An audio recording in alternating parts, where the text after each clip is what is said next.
여러분 안녕하십니까. 경제현장 오늘 시작합니다. 내년 최저임금이 9,160원으로 결정됐습니다. 문재인 대통령 임기 내 마지막 합의로 10,000원 달성은 실패한 건데요. 홍남기 경제부총리는 중소기업과 소상공인 그리고 노동자 모두 고려됐다고 평가했습니다. 노사는 이의제기를 예고했는데요.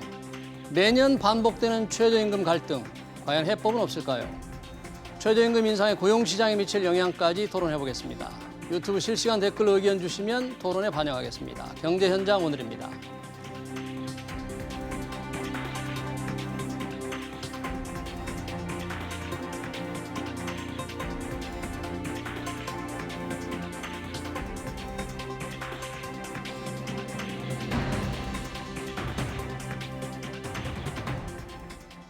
최저임금 토론하기 위해서 두 분 모셨습니다. 정용건 사회연대 포럼 대표 그리고 최승로 자유기업 원장입니다. 두 분 어서 오십시오. 반갑습니다. 반갑습니다. 안녕하세요. 자, 문재인 정부 임기 내내 갈등과 논란을 불러일으켰던 최저임금.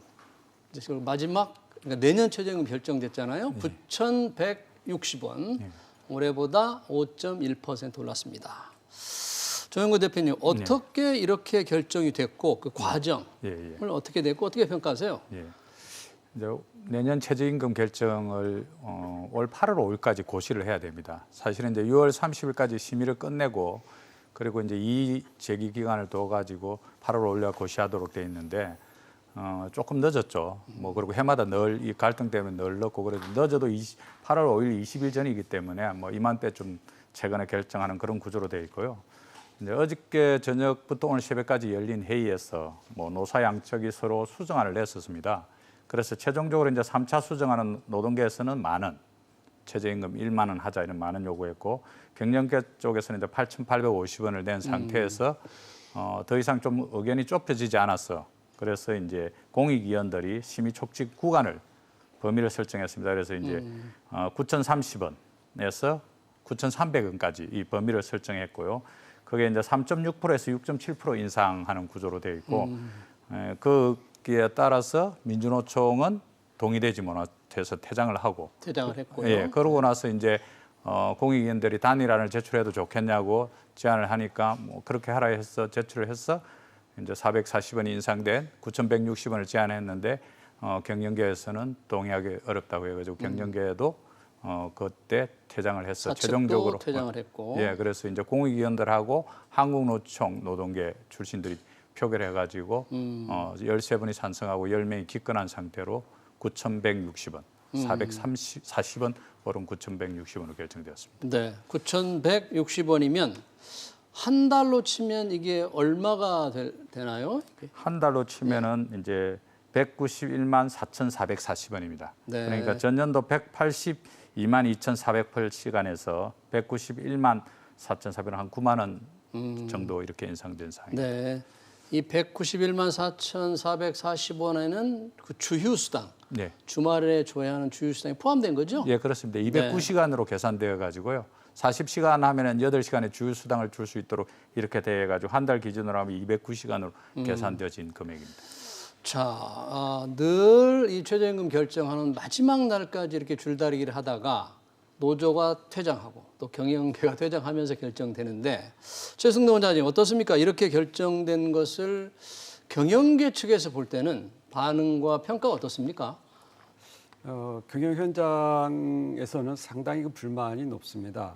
왜 그러냐면은 이 최저임금이 지난 5년간 거의 50% 가까이 올랐어요. 그래서 사실은 현실과 너무 동떨어진 임금, 그래서 사실은 경영 현장에서는 지켜지기 어려운 수준인데 사실은 경제 여건을 고려한다면 뭐 동결을 하거나 또는 다소 낮출 수도 있는 그런 부분이었음에도 불구하고 정부가 일방적으로 그 정치적인 공약이나 정치인들의 어떻게 보면 체면을 살려주기 위해서 9,000원 이상으로 높였어요. 사실은 우리 경제 현실과 너무 동떨어진 수준으로 임금이 결정되다 보니까 이 과거 정부에서 올렸던 만큼 올리겠다라는 그러한 그 어떻게 보면 정치적인 입장을 너무 받아들인 거 아닌가. 그러면 물론 그 정부는 뭐 근로자와 사용자 모두를 고려한 부분이 있었다라고 말하지만 사실은 전혀 그렇지 않고 경제 현실과는 완전히 동떨어진 이 정치적인 수준에서 이러한 최저임금 상승률을 높여버리는 거죠.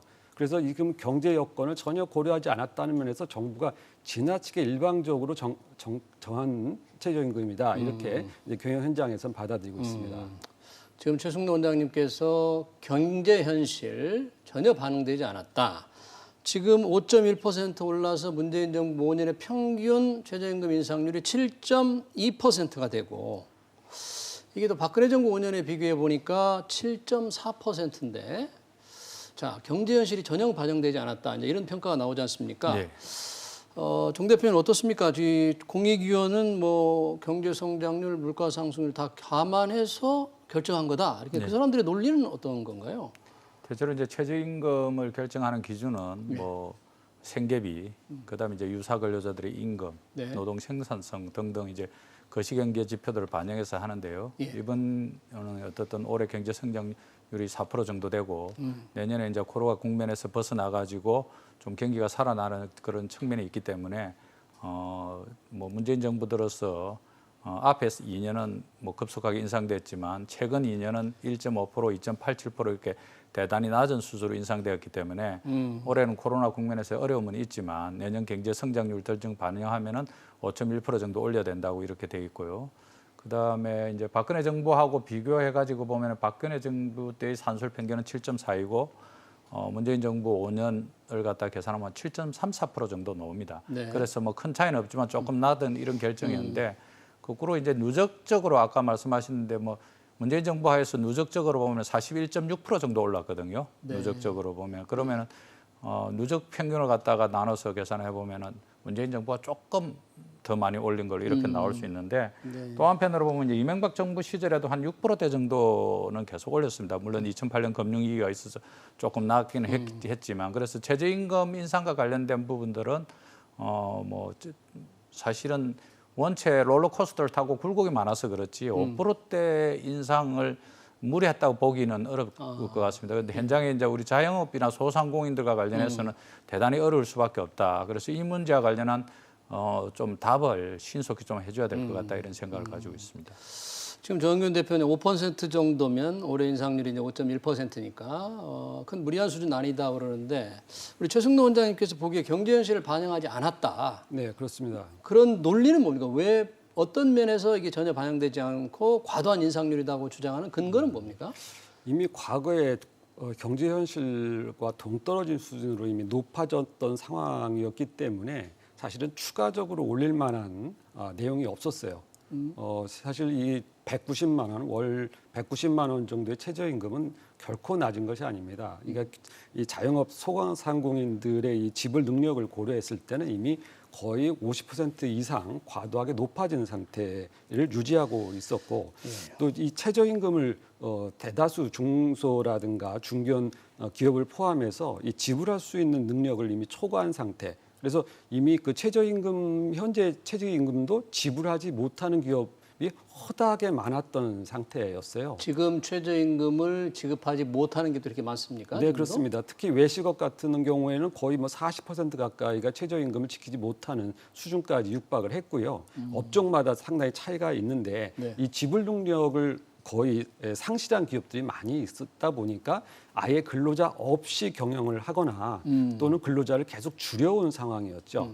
그런데 그 근로자를 줄여오더라도 한 명이라도 고용을 하려면 그 최저임금에 어느 정도를 줄 수 있는 경영 능력이 있어야 하는데 그 경영 능력이 지금은 지탱하기 어려운 수준이라는 것이죠. 그래서 이번에 5%라고 숫자가 작아 보여도 이것은 작은 숫자가 결코 아닙니다. 그래서 이미 상당 수준의 높아진 금액을 더 높이겠다고 하는 것은 사실은 과도하게 현실을 외면한 그러한 내용이라고 할 수 있고요.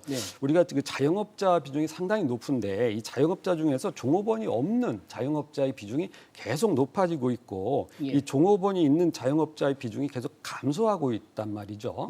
이것은 그동안 이 최저임금으로 인해서 사실 일자리가 사라졌다는 뜻입니다. 그리고 근로자를 내보냈다라는 거예요.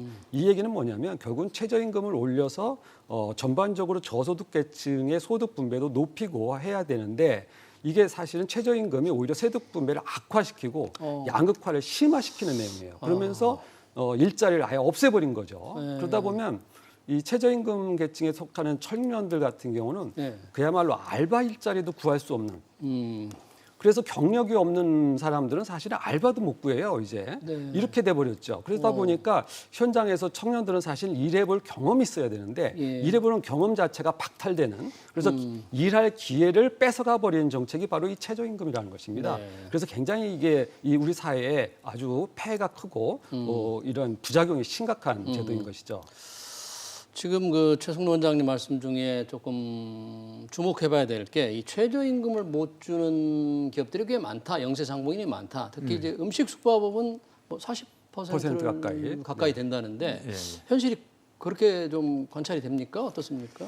예, 뭐 경총에서 최근 자원 나로에 보면은 뭐 최저임금 미만 받는 노동자들이 뭐 219만 명 정도 된다 이렇게 자료 데이터를 가지고 있는데요.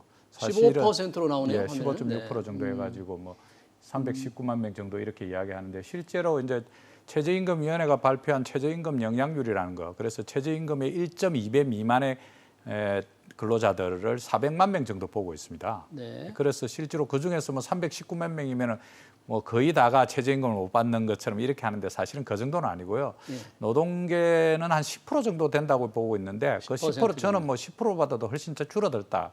이게 강행 규정이 돼가지고 근로시간을 줄이는 건 몰라도 최저임금 안 주면은 끝나고 나면 바로 고발합니다. 저 경총 통계가 조금 예, 경총 통계 정확치 않다고 이렇게 뭐 주장하시나요? 현실을 제대로 반영하지 못한 측면이 훨씬 크다. 그래서 과거에는 예를 들어서 감시 단속 근로자들 뭐 아파트 경비하시는 분들은 10% 감액해가지고 덜 받는 경우도 있고요.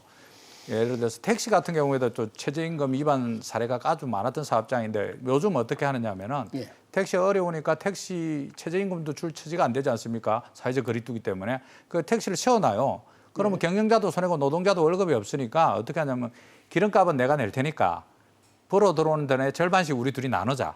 그러면 그럴 경우는 이제 최저임금이 안 되는 경우들이 있죠. 그다음에 또 이제 도급 계약을 하는 경우들도 있습니다. 그런데 예. 저 정도까지는 안 된다. 왜냐하면은 그 정도 되면 최저임금 안 주고 알바 끝나고 나면요. 끝나고 가는 길에 노동청에 고발할 수 있도록 되어 있습니다. 거의 다 고발하기 때문에 현실은 그 정도는 아니다. 실제로 저 데이터는 뭐 과거부터 계속 저렇게 데이터를 계속 내왔지만 실제로 저거는 현장하고 좀 괴리된 데이터라 저는 이렇게 볼 수 있는 것이고요.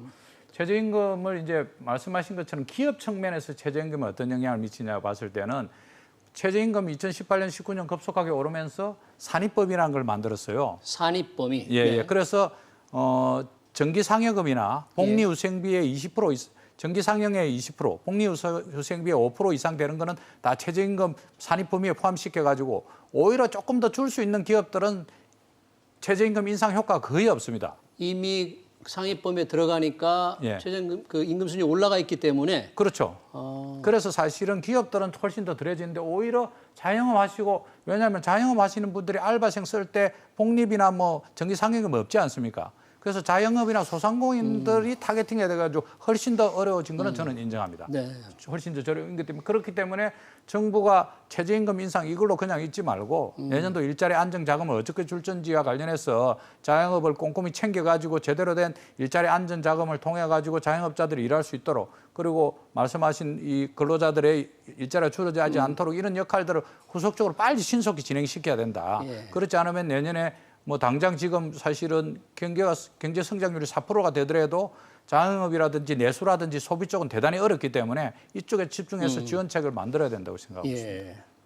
지금 최저임금 적용을 못 받는 최저임금도 못 받는 비율에 대해서 우리 정인권 대표님 조금 현실을 제대로 반영하지 못한다. 이제 이런 또 반론을 피시네요. 어떻게 보십니까?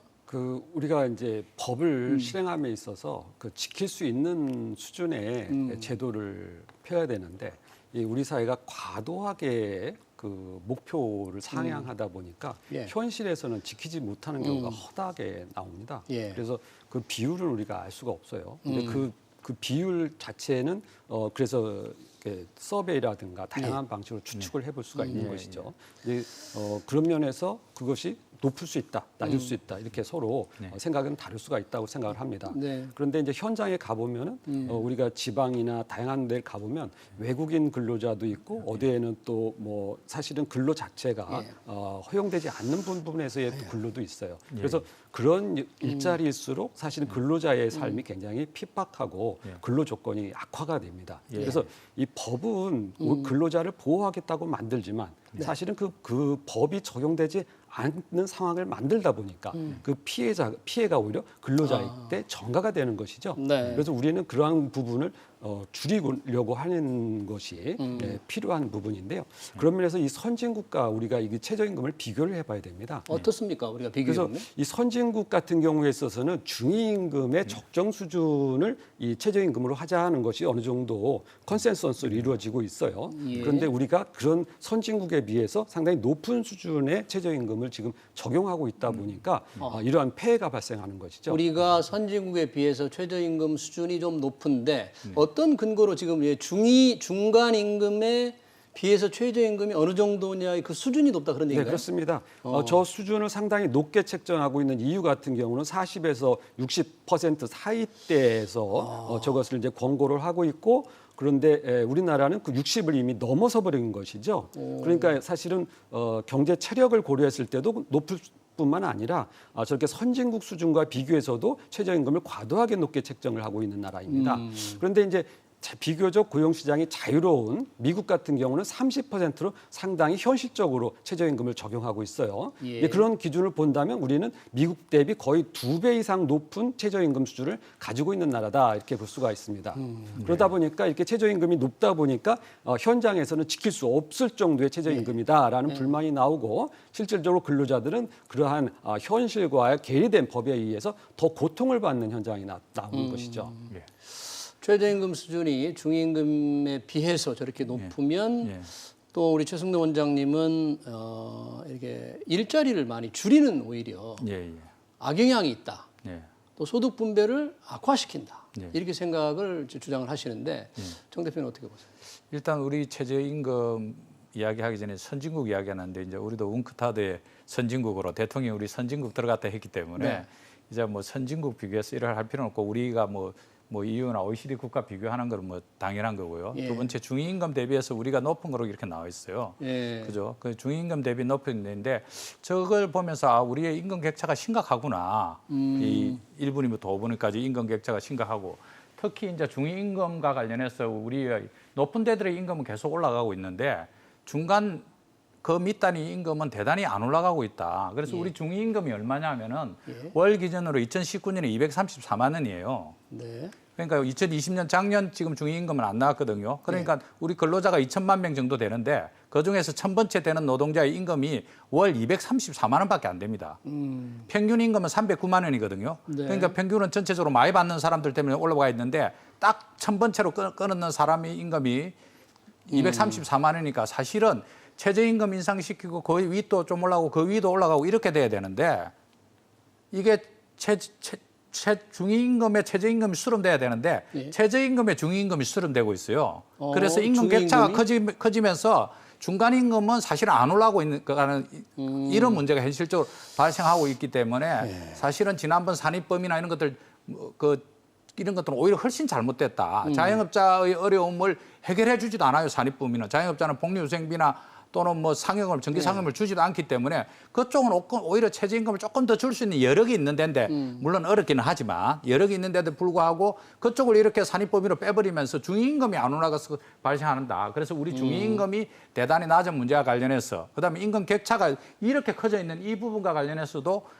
우리 노동계가 잘못되어 있지만 경영계도 자신의 책임이 큽니다. 왜냐하면 잘 되는 회사들은 성과급도 많이 주고 잔업수당, 특권수당, 일거리도 많아가지고 쭉 올라가는 거예요. 근데 안 되는 것들은 대단히 계속 낮아지는 거예요. 근데 최저임금이라는 건 헌법상 내셔널 미니멈을 둬서 저임금 노동자들을 보호하자. 그런 취지로 해서 일정 부분 올릴 수밖에 없는 거거든요. 그래서 그런 갈등이 있는데 이 임금 격차를 축소하기 위한 노력은 같이 해야 된다. 저는 이렇게 봅니다. 네.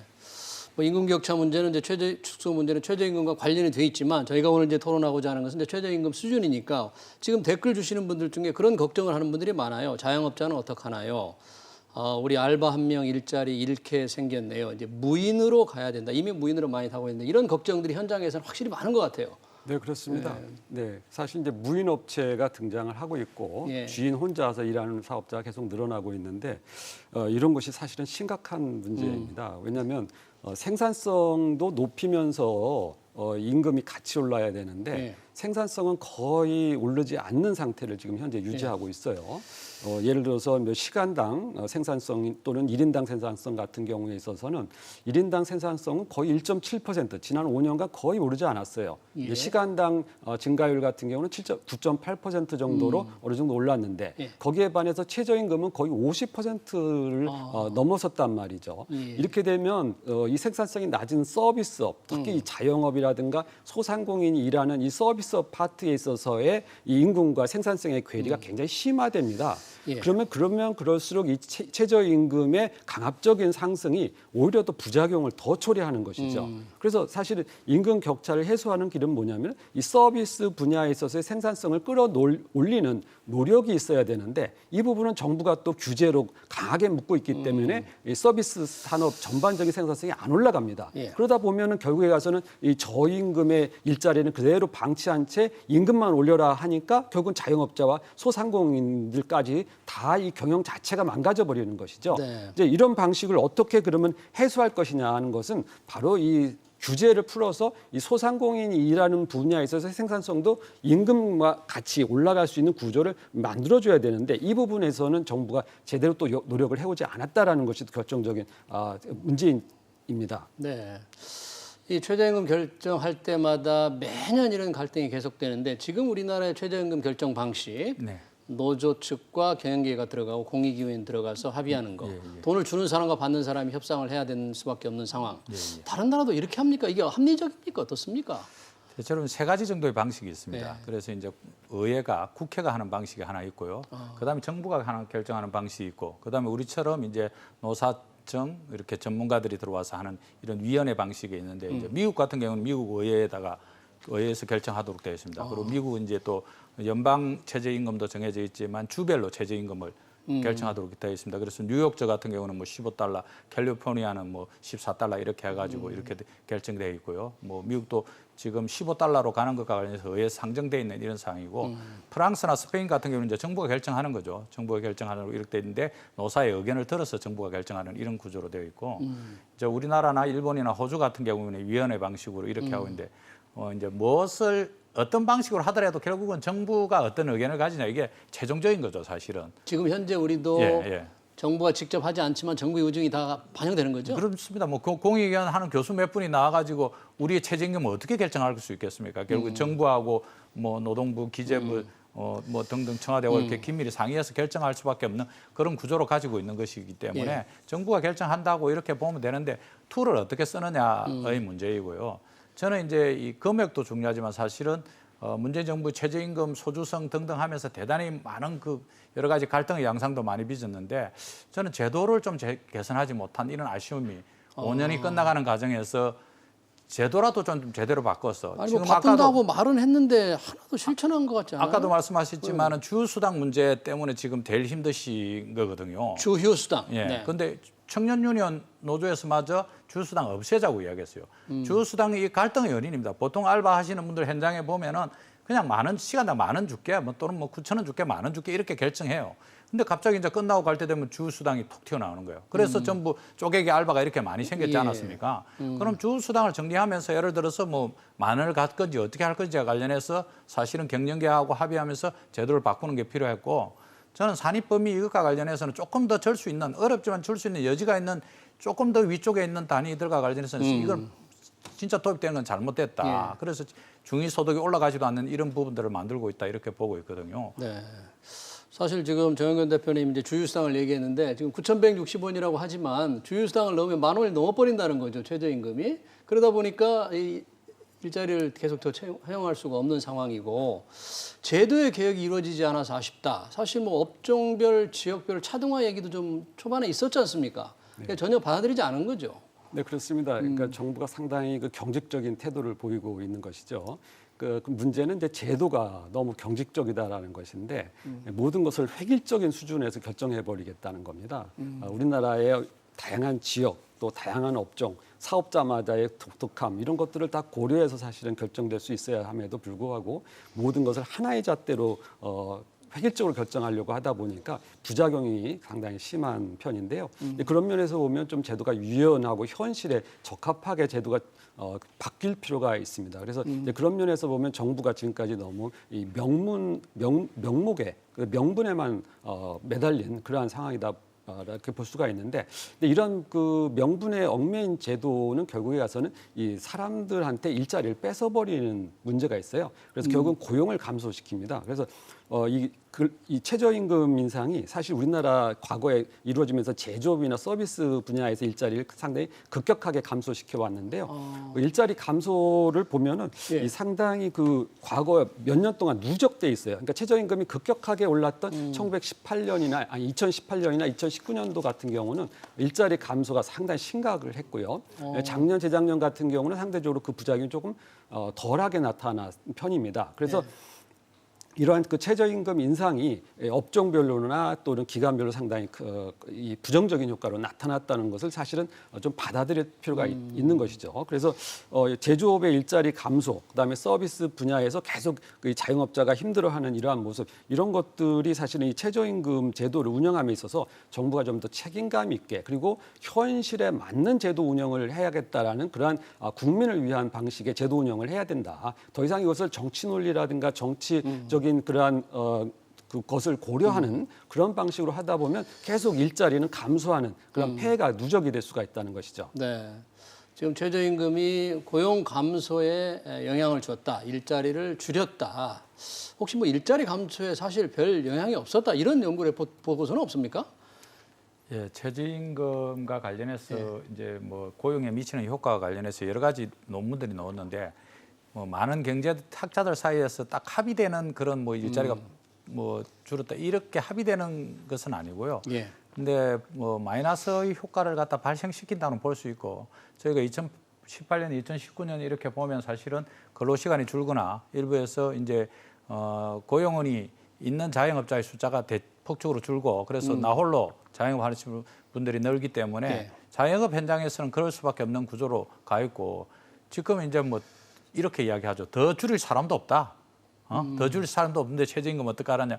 뭐 이렇게까지 이야기하고 있는 이 부분과 관련해서는 정부의 특단이 필요한 것이고 예. 나머지 이제 그것 윗단위인 이제 중소기업들 경우에는 예. 사실은 52시간까지 도입되고 이러면서 예. 일자리가 줄었다는 측면보다는 일할 사람이 없다. 이런 일할 것도 사람이 없다. 일할 사람이 일자리 부족 뭐 이 일자리는 있는데 일할 사람이 없는 이런 문제들도 여전히 3D 업종이고 어렵기 때문에 이런 문제들도 있기 때문에 이쪽 부분들은 조금 다른 각도로 봐야 된다.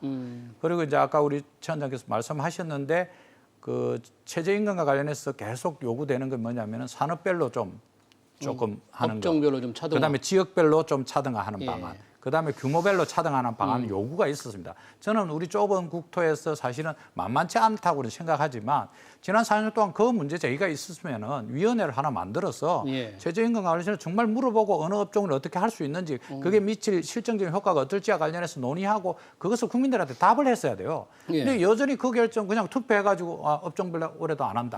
이렇게 할 준비가 안 돼 있는데 어떻게 합니까? 어느 업종을 어떻게 하겠어요? 예. 전 업종에 우리는 최저임금 차등해달라고 이야기할 건데 예. 그래서 그렇게 이렇게 접근하다 보니까 갈등의 요인만 많다. 한 번은 풀어서 다 물어봤더니 정말 우리는 하기 힘들겠구나. 또는 뭐 정말 뭐 가능하다고 다 가능하면 할 수 있겠구나. 이렇게 답을 줘야 되는데 이런 부분과 관련해서 제도의 계획과 관련해서 일도 진전하지 못한 이런 부분들은 최저임금 제도와 관련한 불신을 높이고 뭐 여전히 어려움을 낳을 수밖에 때문에 대단히 안타까운 부분이라고 네. 판단합니다. 자, 뭐 마지막으로 두 분께 여쭤보고 싶은 게 이 최저임금이 이 근로자들의 최저 생계비를 보장하는 수준이 돼야 되느냐, 아니면 최저임금을 어떻게 최저 생계를 다 보장하느냐, 어떤 다른 측면에서 좀 보완을 해야 되지 않느냐, 뭐 이런 반론도 있는데 최 원장님 어떻게 생각하십니까?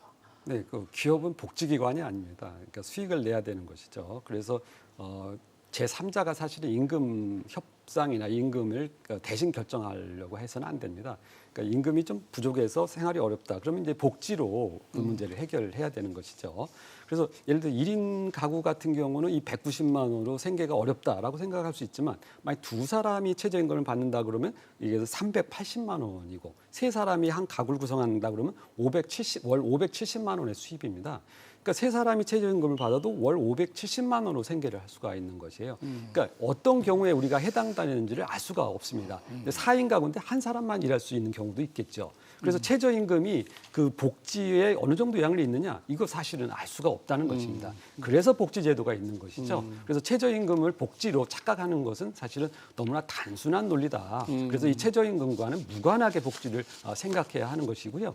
또 최저임금을 정함에 있어서 이 정도는 돼야 된다라는 것은 사실 월급은 많이 받고 싶은 건 누구나 그런 생각을 하고 있죠. 네. 그래서 이것은 사실은 자율적으로 당사자들 간의 합의를 볼 수 있도록 하는 것이 바람직하고 만약에 정부가 그 임금이 너무 작다라고 생각하면 사실은 작다라고 생각하는 사람이 그것을 지불해야 되는 것이 사실은 맞아요. 그런데 사업자한테 강제로 더 주라고 하는 것이거든요. 이제 그러다 보면은 이제 지금과 같은 불협화음이라든가 갈등이 발생하게 되는 것이죠. 그래서 이 최저임금은 이 복지의 문제로 접근해서는 안 된다는 생각입니다. 그 이제 최저임금이 미국 자본의 자유도가 가장 높은 데가 미국 아닙니까? 그 미국도 최저임금 제도가 있습니다. 존재하고 있고요. 이번에 바이든 대통령이 미국의 정부기관이나 공공기관에 발주하는 노동자들의 최저임금이 10.65달러인데 내년부터 15달러로 전부 올렸습니다. 그래서 뭐 16,000원 정도로 이렇게 올렸거든요. 그래서 이 국가가 최소한 노동자들이 일해가지고 생존할 수 있는 정도의 임금 체계는 헌법적 권리 속에서 만들어져 있는 것이고요. 예를 들어서 말씀하신 대로 복지가 이렇게 따라온다. 복지가 예를 들어서 어느 정도 따라가지고 미니멈을 어느 정도 커버해 준다. 그런 일이 있으면 그때는 조금 더 최저임금과 관련해 유연하게 논의할 수 있는데 지금 현재 우리 노동자들의 빈곤율, 뭐 노인 빈곤율은 OECD 3배 이상 되고 빈곤율, 임금 격차 이런 것들이 너무 크기 때문에 당분간 현재의 제도를 유지하면서 복지가 어느 방식으로 따라와서 가면은 그와 관련해서 기업의 유연성도 확보할 수 있으라 보는데 조금 더 시간이 필요한 것 같습니다. 그런 부분들. 네, 잘 알겠습니다. 최저임금 토론 시간 관계상 여기서 마치겠습니다. 지금까지 정영권 사회연대 포럼 대표 그리고 최승로 자유기업원장이었습니다. 두 분 고맙습니다.